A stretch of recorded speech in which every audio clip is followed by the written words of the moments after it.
Welcome to ETHDam, to ETHDam, to ETHDam, to ETHDam, to ETHDam. Cards, and the POAP is a very important part of that. You're plugged in? Great. Going to give you a microphone. Please make sure to hold it in the middle, and then you'll be off to the races. Please give it up to Shady. Woo! Hi, guys. My name is Shady. I'm the co-founder and CEO of a company called Holonym. We're building out an open framework called human.tech. A little bit about me. I am a frustrated artist and a frustrated scientist. I can make you a halfway decent sketch of your portraits, but you probably won't pay money for it. I'm also a frustrated scientist. Background is in neuro. Got really tired of trying to make it work in academia. Did a little something called DeSci a couple of years ago. I'm really interested in coordination tech. So one thing I think that really stuck out to me while thinking about how, what we can expect from technology in the future, and just the excitement of working in research as well, is that things always seem to be moving faster and faster and faster, especially in neuroscience research, where as soon as you do an analysis, somebody's already updated that flow and made it more efficient, more predictive, more powerful.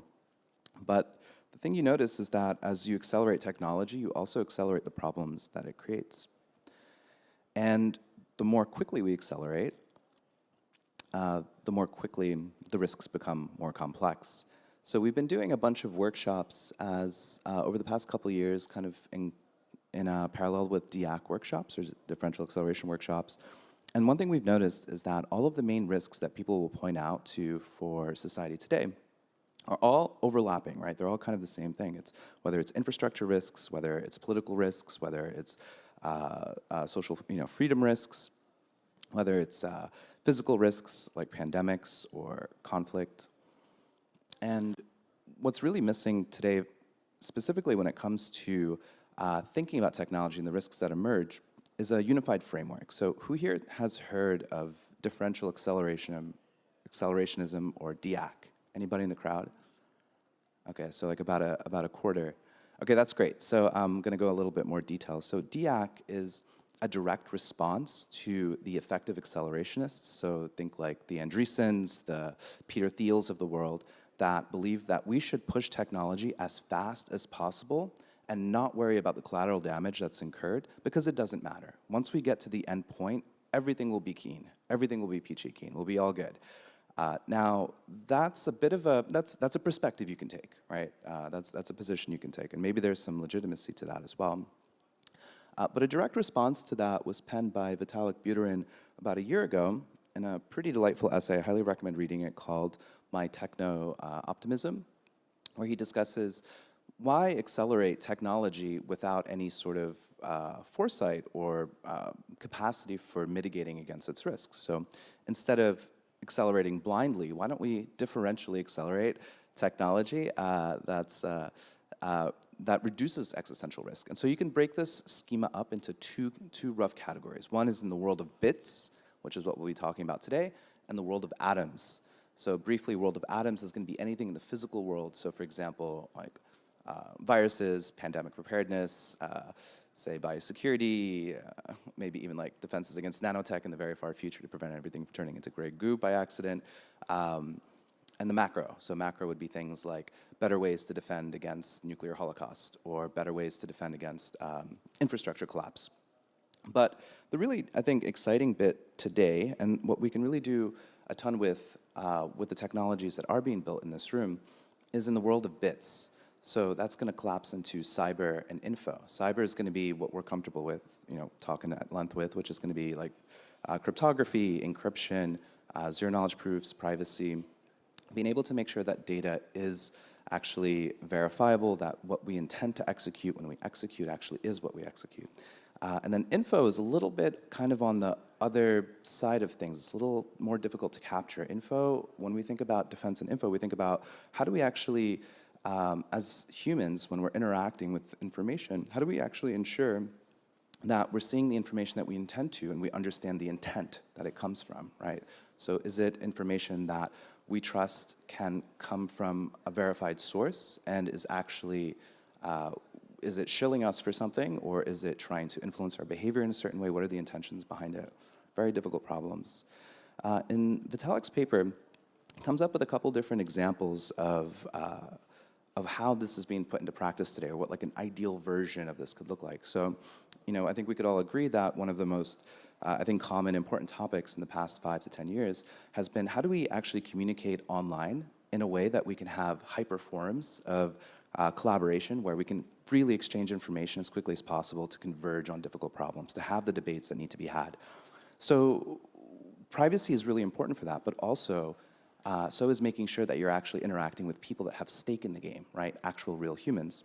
So one potential way we could do this is, for example, roll up a social network into a blockchain that uses zero-knowledge proofs. For one, proving personhood for individuals, that when they enter the social network that that they are a real person. And then two, you can create a link of, say, for example, social posts that are that can roll up into the other, and you can prove that they come from the same person. You can have some, say, like community notes running in the back end that effectively can govern, say, for example, abuses on the platform, right? People that are, say, for example, purposely perpetuating misinformation, or perhaps deviating from, say, a sub-community's goals, and those can be set into the contracts of that social contract of that community.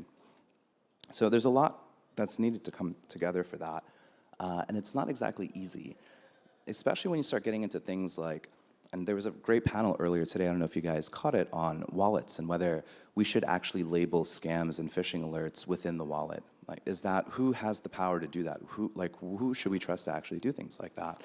And there have been experiments out there, right, where once you get up to a certain point where the site is so, say, there's like some source of information that's just so blatantly, obviously trying to influence you to do something or clickbait something. I'm sure you guys have seen it before.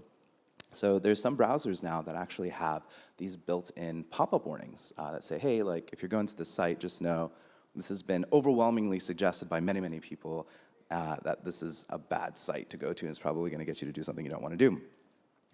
So again, that's also kind of a double-edged sword, right? How do we actually coordinate people around these really difficult problems for building these systems at scale, where we can provide people access to secure communications, but also where we can navigate and be able to understand exactly which systems are giving us the information we need to coordinate and work together to solve problems around existential risk mitigation. So in the end, really, with accelerationism, the end goal is to make things better for humans, because technology apparently will solve everything. But if we're not doing that with the humans in the loop, it seems kind of self-defeating.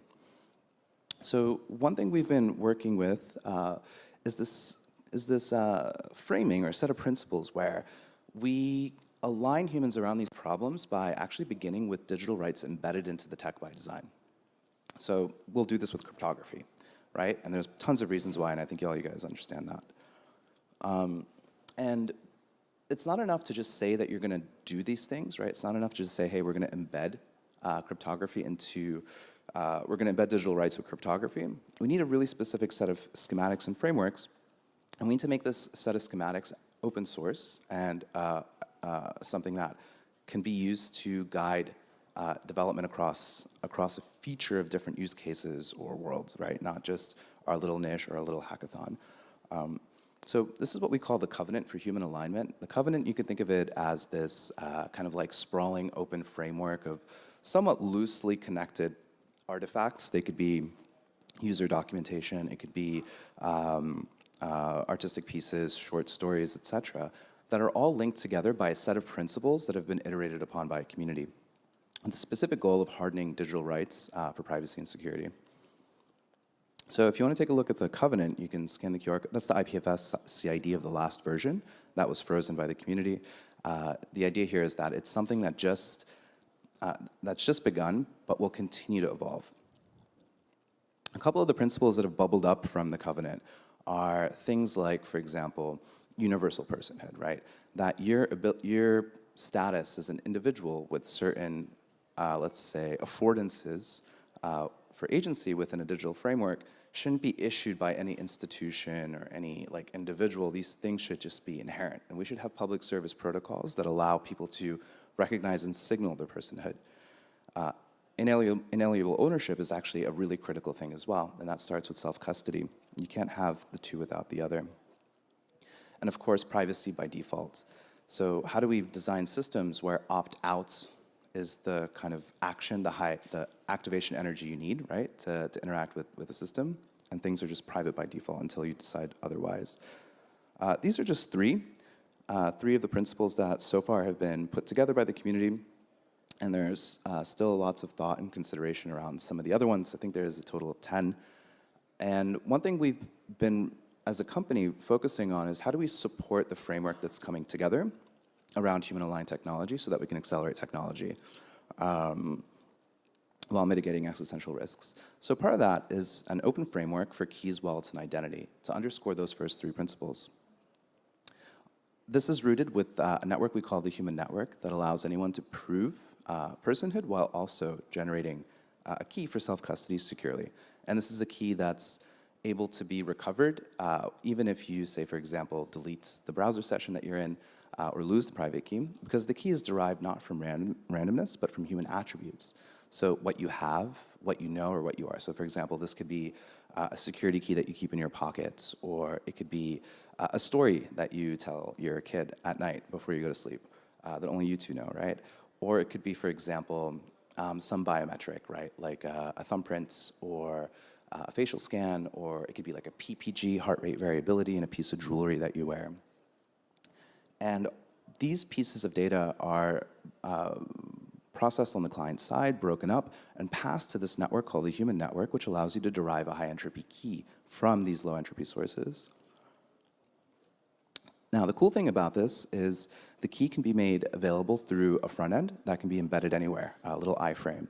So you can, as a developer, choose exactly how you want to authenticate your users in a way that meets them where they are, right? Whether they're okay with signing in with socials, or whether they're okay with signing in with biometrics. If the use case actually requires that, you can do those things. And once you give these users keys, you actually open up a whole world where they can interact in digital spaces while being more conscientious of the sort of affordances that come with the rights that you're giving them, right? So some things that we can do, for example, is once you give users keys, you can also have them prove facts about themselves, right? Say, for example, taking a state-issued passport, if you're lucky or privileged enough to have one, that has an NFC chip in it, and being able to produce a privacy-preserving proof on your phone that proves that, for example, you're reasonably a human, with reasonable probability, a human that has a passport, and allows you to prove things like personhood or other aspects on your residency or state membership or citizenship. When we talk about accelerating humanity and putting digital rights into technology, we really see this leading to a place where humanity is truly flourishing, and we can unlock all sorts of new use cases that haven't been possible before, right? So, you know, there's been lots of conversation in the past 60 days or the first 100 days of the new American administration, which is, you know, what can government actually do, and what's actually worthwhile for putting money into? You know, why should governments even care? Well, in the end, humans should always care, whether it's governments or people that come together for a certain reason. And the crypto rails that we're building on allow us to do things like direct aid without permission from an individual, without middlemen, right, extracting or getting their pound of flesh, so that you can move capital from point A to point B to have some observed impact. And this is something we're working closely on with a couple different organizations that are aligned on these things. So these are just a couple illustrations of how we're thinking about accelerating humanity for a future where humanity is flourishing. That's based on this covenant, which is this basically set of artifacts that bring aligned technology together into a framework. Now, the covenant is something that anybody can contribute to. You can fork it, you can add additional things to it, you could submit illustrations of the different principles, and it's intended to change and not stay the same. So here's a QR code if you are interested in reading more about this or diving in deeper. It'll take you to a page with a bunch of places where you can see what's being built out and even add your couple 2 cents. So yeah, thanks guys. I really appreciate you taking this lunchtime to listen, and I'll be around for questions. Or are we doing the thing with the questions on the screen? There aren't any questions right now, but if you do have any questions now, put your hand up if you have a question. Then there are no questions right now. I think you did a pretty good job. This is really cool. Thanks a lot for sharing. And yeah, if there are, you'll be around, right, for the rest of the day? I'll be around, yes. Yeah, perfect. Cool. Well, thank you so much. Thank you.